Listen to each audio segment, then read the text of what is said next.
នេះខ្ញុំពិតជាមានសេចក្តីសោកណាស់រីករាយដែលបានមកចូលរួមក្នុងពិធីប្រកាសតែងតាំងមុខតំណែងប្រធានសាខាខេត្តកំពតដែលជំនួសដោយប្រធានមុនដែលបានទទួលមរណភាពហើយតមកមានប្រធានស្ដីទីមួយរយៈគឺថ្ងៃនេះជាមួយនឹងថ្ងៃដល់អភិបាលខេត្តធំសូមសម្ដែងនឹងការកោតសរសើរនិងអបអរសាទរនៅការតែងតាំងនៃប្រធានសាខាខេត្តថ្មីពោធិ៍ពិសិដ្ឋ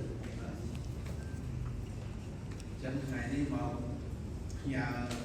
ពរជ័យដល់អ្នកអភិបាលខេត្តដើម្បីជួយមើលឲ្យដល់នៅ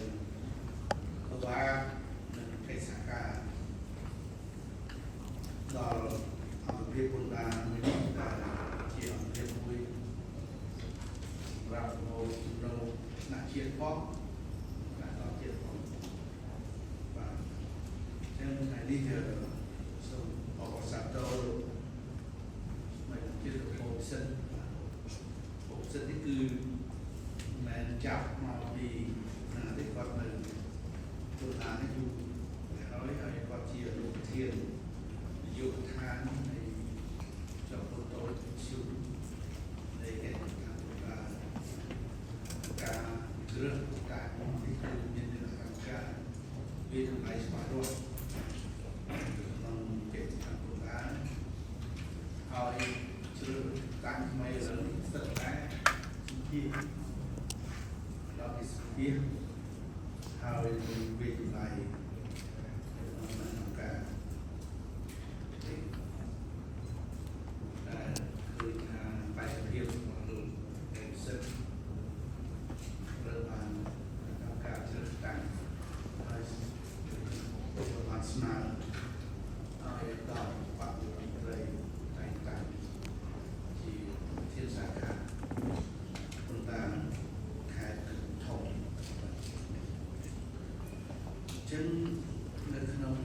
ការរើសនេះគឺដាក់រូបដែលកបដោយជាជីវៈពុទ្ធាដាក់រូបមកនេះគុណវត្តដើម្បីមកមកចំណូលពុទ្ធាពីព្រោះការវត្តនៃពុទ្ធាគឺបានកាយរំក្នុង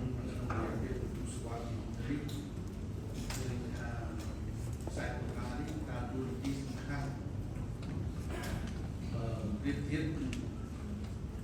ពីមុនចំណូលកយនិងប្រដាប់របស់គ្នា3 4 ដងទៀតជា